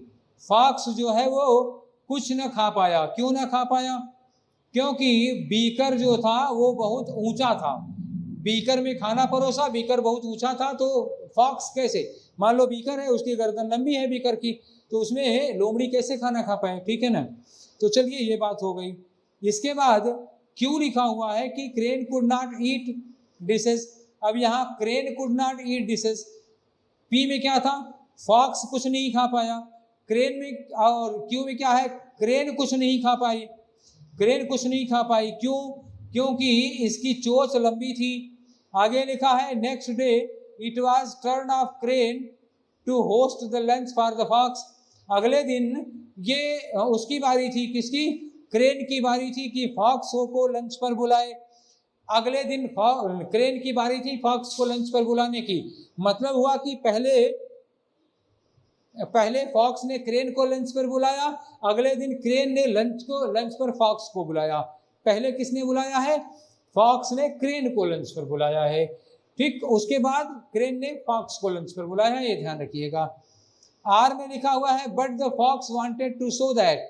लेकिन फॉक्स ये बताना चाहता था कि he was cleverer than crane, कि वो बगुले से या सारस से ज्यादा होशियार है, ज्यादा चालाक है। और एस में लिखा हुआ है सो वन डे। सो माने क्या हुआ? परिणाम। एक दिन ही इनवाइटेड द क्रेन। एक दिन उसने क्रेन को इनवाइट किया डिनर पर और उसको खाना परोसा प्लेट में। तो ठीक है, तो क्रेन ने पहले कहाँ से आएंगे? पहले ये हुआ कि फॉक्स अपने आप को ज़्यादा बुद्धिमान, फॉक्स में और क्रेन में दोस्ती थी। फॉक्स को लगता था कि वो ज़्यादा बुद्धिमान है, किससे? क्रेन से। तो अपनी बुद्धिमानी और अपनी चतुराई ज़्यादा साबित करने के लिए फॉक्स ने क्या किया? क्रेन को डिनर पर इनवाइट किया। और अपनी होशियारी कैसे साबित कर रहा है कि क्रेन को एक प्लेट में खाना दिया। प्लेट मतलब चौड़ी सी प्लेट होगी। अब खाना उसने चौड़ी सी प्लेट में रखा और जो सारस है उसकी चोंच लंबी होती है। अब वो चोंच से प्लेट में खाना कैसे खा पाएगा? आप बात समझ रहे हैं। तो अब उसने तो अपनी समझदारी, अपनी चालाकी दिखा ली। तो अगले दिन बारी किसकी है? क्रेन की बारी है। तो पहले दिन तो फॉक्स ने क्रेन को उल्लू बना लिया, तो अब किसकी बारी है? दूसरी बार बारी है किसकी? क्रेन की। क्रेन ने फॉक्स को इनवाइट किया डिनर पे, लंच पे। तो क्रेन ने क्या किया? एक लंबे से बीकर में खाना परोस दिया। अब लंबे से बीकर में खाना परोसा तो उसकी चोंच लंबी थी, उसने तो अपनी चोंच डाल के खाना खा लिया। अब फॉक्स बीकर में कैसे खाना खा पाए? तब फॉक्स की समझ में आया। क्या समझ में आया? तो फॉक्स की समझ में आया, ये वाला आ गया sentence number 6। The fox put down head in shame. तो फॉक्स ने शर्म से अपनी गर्दन झुका लिया और चला गया। तब इनको शर्मिंदगी महसूस हुई। अब आप बताइए कि आपको सेंटेंस में शुरुआत कहाँ से मिलती है? आपको सेंटेंस की शुरुआत मिलती है कि फॉक्स ये चाहता था, साबित करना चाहता था कि वो क्रेन से ज़्यादा समझदार है। फॉक्स और क्रेन जंगल में रहते थे, दोनों में दोस्ती थी। एक दिन फॉक्स के मन में आया कि हम ज़्यादा समझदार हैं और अपने समझदारी साबित करने के लिए उसने क्रेन को दावत पर बुलाया। तो आर वाला सेंटेंस पहले हो जाएगा, ठीक है ना, आर वाला पहले हो जाएगा। तो अपनी समझदारी को साबित करने के लिए उसने क्रेन को लंच पर बुलाया, डिनर पर बुलाया। तो ये सो वाला सेंटेंस क्या हुआ, आर के बाद क्या लगना चाहिए, एस लगना चाहिए। अब इसके बाद क्या होगा, इसके बाद क्या होना चाहिए था, आप याद करिए, ये दोनों सेंटेंस हो गए।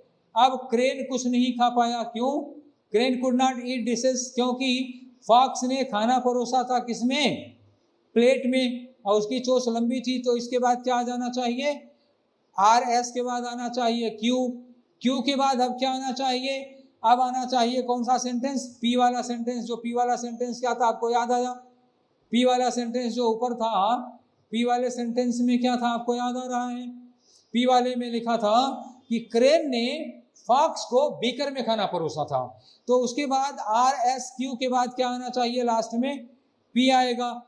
जब फॉक्स कुछ नहीं खा पाएगा तो छठवें नंबर पे उसको क्या होगी, शर्मिंदगी होगी। तो आर एस क्यू और पी हमारी कहानी का ऑर्डर लग गया। आर एस क्यू और पी हमारा ऑप्शन कौन सा हो गया, ये सी वाला। तो कहानी का ऑर्डर सबसे आसान है, घटनाओं का क्रम आप आराम से, कहानी तो आप सेट कर ही सकते हैं। तो अगर कहानी कर लिए तो धीरे धीरे इसी से आप इम्प्रूव करिए, क्योंकि मैंने इजी से डिफिकल्ट की ओर वाला क्रम रखा है।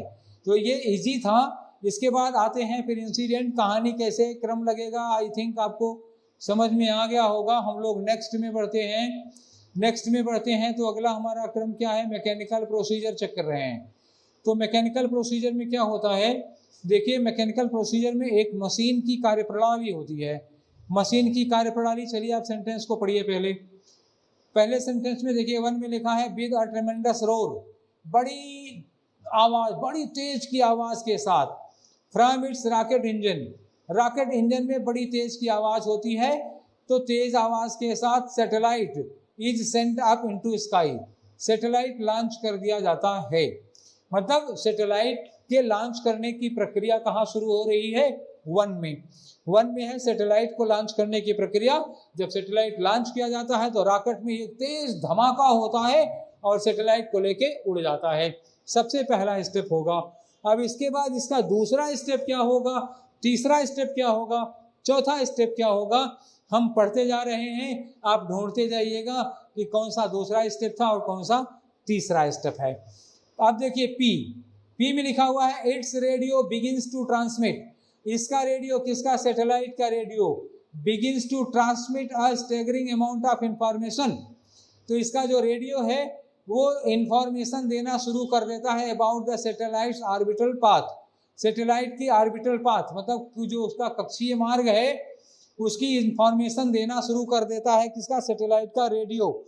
तो अब ये बताइए कि धरती से लॉन्च होने के तुरंत बाद उसका रेडियो इंफॉर्मेशन देना शुरू कर देगा, क्या दूसरा स्टेप ये होगा या फिर ये तीसरा स्टेप होगा या चौथा होगा, ठीक है, आगे देखते हैं, अभी नहीं डिसाइड कर सकते। क्यों में लिखा है मिनट्स लेटर, कुछ मिनट के बाद, at an altitude of 300 miles, करीब 300 मील की ऊंचाई पर, दिस टाइनी इलेक्ट्रॉनिक मून, ये जो छोटा सा इलेक्ट्रॉनिक मून होता है, ठीक है ना, begins to orbit about the sun, ये अबाउट द अर्थ, पृथ्वी की कक्षा में घूमना शुरू कर देता है। अब ये बताओ कि रेडियो ऑन होने और इंफॉर्मेशन भेजने के बाद ये अपनी कक्षा में स्थापित होता है या पहले कक्षा में स्थापित होगा बाद में रेडियो सिग्नल भेजेगा, ये आपको डिसाइड करना है। चलिए बताइए आप क्या करेंगे। पहले क्वेश्चन नंबर 1 में ये क्या हुआ, लॉन्च हुआ था, उसके बाद क्वेश्चन नंबर क्यू आएगा, क्यू में क्या होगा, कुछ मिनट के बाद ये पहले अपनी 300, धरती से 300 मील की ऊंचाई पर पृथ्वी के चारों ओर अपनी एक कक्षा में पहले सेट होगा। सेट होने के बाद इसका रेडियो फंक्शन करना शुरू कर देता है, उसके बाद पी लगना चाहिए, यानी कि लॉन्च होने के प्रक्रिया में पहले क्यू आएगा, उसके बाद पी आना चाहिए। अभी तक इन 3 सेंटेंसेस का क्रम ये है कि फर्स्ट के बाद क्यू है, उसके बाद पी है। चलिए आगे देखते हैं, आर में क्या लिखा है, इंफॉर्मेशन ऑफ ऑल काइंड्स, तो तो information of all kinds, information पहले भेजी जाएगी, kind race back to earth, और जो भेजी गई इंफॉर्मेशन है वहाँ से आती है अर्थ पर, तो भेजी गई वहाँ के रेडियो सिग्नल से। तो रेडियो सिग्नल में शुरू क्या हुआ था, शुरू हुआ था क्यू, क्यू के बाद पी, पी के बाद क्या होगा आर, उसके बाद क्या लिखा हुआ है, no human being could possibly copy down all of these facts, कोई इंसान इन सारे फैक्ट्स को कॉपी डाउन नहीं कर सकता। Much less remember and organise them, ज़्यादातर लोग केवल इन्हें याद करते हैं और ऑर्गेनाइज करते हैं।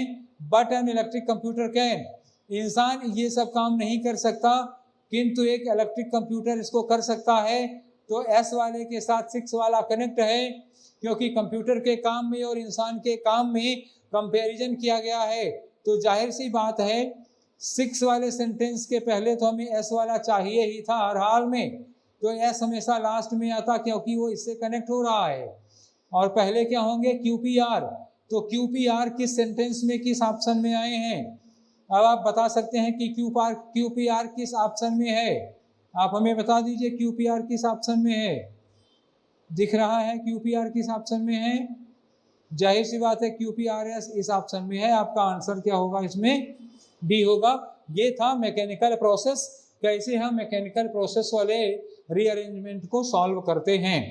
तो चलिए एक चीज़ ये हो गई, इसके बाद हम लोग पढ़ते हैं नेक्स्ट की ओर, एक आध और कर लेते हैं अगर आप लोग उबे ना हो तो। इंसिडेंट हैपनिंग है, तो इंसिडेंट हैपनिंग का ये क्वेश्चन है। चलिए हम लोग इंसिडेंट हैपनिंग का एक क्वेश्चन करने की कोशिश करते हैं। तब तक ये एक घटना है, देखते हैं इस घटना में जो घटना हुई है उसका घटनाक्रम क्या था। इस घटना में पहले लिखा है कि Archimedes was famous Greek mathematician. Archimedes का नाम आप लोग जानते होंगे, ग्रीक के बड़े मैथमेटिशियन थे, फिजिसिस्ट थे और इन्वेंटर थे। इन्होंने खोज की थी आर्किमिडीज ने, तो इन्होंने वो पुली का नियम खोजा था ना। चलिए ये तो आर्किमिडीज का परिचय हो गया। पी में लिखा हुआ है देन का मतलब क्या हुआ, अब देन उसके बाद क्या हुआ, तो अभी तो कोई काम ही नहीं हुआ, अभी तो आर्किमिडीज का परिचय दिया हुआ है, तो अभी कोई काम ही नहीं हुआ तो देन नहीं आ पाएगा अभी। लेकिन देख लेते हैं, then attached one end of the rope over it, उसके बाद रस्सी का एक सिरा इससे अटैच कर दिया गया टू हैवीली लैडन शिप, मतलब पूरा एक लदा हुआ, मतलब सामान से लदा हुआ एक शिप, एक जहाज, उसी से रस्सी का एक सिरा बांध दिया गया। और ये सिरा कब बांधा गया, तब बांधा गया, तब मतलब अभी एक काम हुआ है, इसके पहले काम होना चाहिए। क्यों भी लिखा है कि किंग माइक्रोन, किंग को क्वीन बन देंगे तो बहुत गड़बड़ हो जाएगा। चलिए गलती हो गई। King micron had doubts about Archimedes claim, Archimedes के क्लेम, इनके दावे पर राजा को संदेह था। दैट दावा क्या था कि he could lift great weight with the help of pulley, तो भारी भरकम वजन को पुलिया के माध्यम से, घिरनी के माध्यम से हम आसानी से उठा सकते हैं। आर्किमिडीज का ये दावा था कि घिरनी या पुलिया के माध्यम से हम भारी भरकम वेट को आसानी से उठा सकते हैं, ये आर्किमिडीज ने दावा किया था। और राजा साहब को आर्किमिडीज के इस दावे पर संदेह था, तो इस संदेह को दूर करने के लिए आर्किमिडीज ने कोई उपाय किया होगा, तो जो काम किया होगा उन्होंने, उसी के बाद ये पी लगा हुआ है। चलिए देखिए आर में क्या होगा, फिर लिखा ही हैंडेड द अदर एंड, तो अदर एंड का मतलब दूसरा सिरा इन्होंने दे दिया किसको, राजा को।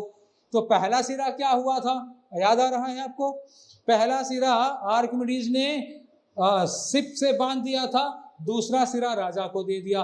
तो यानी कि ये दोनों तो हमारा फिक्स हो गया। कौन कौन सा पेयर फिक्स हो गया, जो पहला सिरा हो गया attached one end of the रोप, मतलब पी वाले के बाद आर वाला होगा, ये तो तय हो गया, एक पेयर हमारा बन गया। पी वाला क्या होगा, उन्होंने रस्सी शिप से बांधी थी और आर वाला दूसरा सिरा राजा को दे दिया।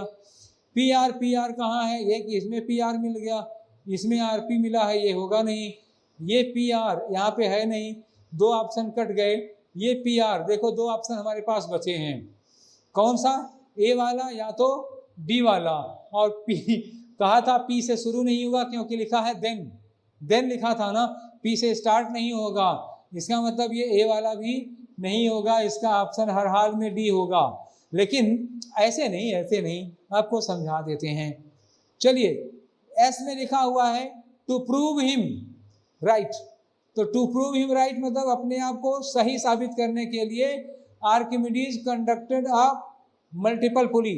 आर्किमिडीज ने बहुत सारी पुलीज को एक में कनेक्ट किया। तो ये उन्होंने क्या किया था, पहला काम किया था इन्होंने अपने आप, राजा को संदेह था, हाँ पहले क्या आना चाहिए क्यों में, राजा को इनके दावे पर संदेह था। तो राजा को संदेह वाला सेंटेंस कौन सा है, क्यों में है, राजा को इनके दावे पर संदेह था। क्यों में राजा को दावे पर संदेह है तो पहले क्या कर दिया गया, क्यों, पहले क्यों कर दिया गया। क्यों के बाद क्या होना चाहिए, उस संदेह को दूर करने के लिए, खुद को राइट साबित करने के लिए। तो हमारा ये वाला सेटिंग गलत हो गई। तो मतलब क्या हुआ, राजा का पहले संदेह, फिर इनको संदेह को दूर करने के लिए किया गया प्रयोग। प्रयोग में क्या किया, एक सिरा इन्होंने शिप से बांध दिया, दूसरा सिरा इन्होंने राजा को दे दिया। और छठवें नंबर पे क्या है कि the king pulled it and to his great astonishment the ship was lifted out of water. उन्होंने आश्चर्य किया कि शिप पानी के ऊपर इन्होंने आराम से खींच ली। तो देखिए घटनाओं का क्रम सही से अरेंज हो गया, मतलब QSPR हो गया ना। QSPR का मतलब हमारा चौथा ऑप्शन, ठीक है ना। तो आपको इस तरह से ये इंसिडेंट का, जो इंसिडेंट वाले क्वेश्चन होते हैं वो लगाना आई थिंक आपको आ गया होगा। तो कुछ और कराएं फिर या यहीं छोड़ें। तो इतना हम करा दिए हैं, ये 3-4 हो गए, आपको 2-3 क्रोनोलॉजी के हो गए, मुझे लगता है कि काफ़ी हो गया। और कराएंगे तो आप लोग थक गए होंगे, ऊब रहे होंगे, बहुत ज़्यादा हो जाएगा। तो ये रीअरेंजमेंट का काम इतना आज का था। अब इसके बाद हम लोग मिलेंगे, इसी को आगे बढ़ाएंगे जहाँ तक आज किए हैं। इसके बाद आगे बढ़ाएंगे, मतलब क्रोनोलॉजी में तो और ज़्यादा कुछ बचा नहीं है मुझे लगता है। अब आप लोग क्रोनोलॉजी सेट कर ही लेंगे, 2-3-4 क्रोनोलॉजी का अरेंजमेंट हो गया। अब भाई डेट वगैरह अगर सेट करना हुआ, सन वगैरह सेट करना हुआ, तो इसमें बहुत ज़्यादा मशक्क़त नहीं है। जब आप इस तरह का सेट कर लिए इंसिडेंट वगैरह तो वो भी सेट कर लेंगे। एक आध एग्जाम्पल और करा देंगे, नहीं तो फिर क्रोनोलॉजी के बाद जो हमारे और ज़्यादा अप्रोचेस थे, तो अगली अप्रोच लेकर के हम लोग नेक्स्ट वीडियो बनाएंगे, नेक्स्ट क्लास में मिलेंगे हम लोग अप्रोचेस को और आगे बढ़ाते हुए। मुझे उम्मीद है कि 2 और क्लासें होंगी, कहा था 3-4 घंटे क्लास लगेगी, और मुझे लगता है कि आज की क्लास ही 1 घंटा करीब हो गई। चूँकि इसमें बेसिक था, शुरुआत था, इसलिए 1 घंटा थोड़ा लंबा हो गया। लेकिन बेसिक आपको अगर समझ में आ गया होगा तो आगे की चीज़ें और आसान होंगी और हम बड़े आराम से इस काम को कर लेंगे। ठीक है, तो आज की क्लास से आप लोगों को कैसे लगी, कितना आपके लिए यूज़फुल थी, आप हमें इस बात से इन्फॉर्म ज़रूर करिएगा। तो how useful this class was to you, you are humbly requested to let me know so that I may improve in your favor and in my favor also। तो मुझे ये जानना ज़रूरी है, आपकी राय हमारे लिए बहुमूल्य है। और अगर आप कोई इम्प्रूव करने के लिए सलाह दे सकते हैं तो भी आपकी सलाह का बहुत स्वागत है।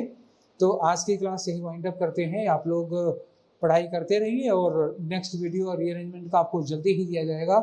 ये प्री और मेंस दोनों की पर्पज़ से बनाए जा रहे हैं।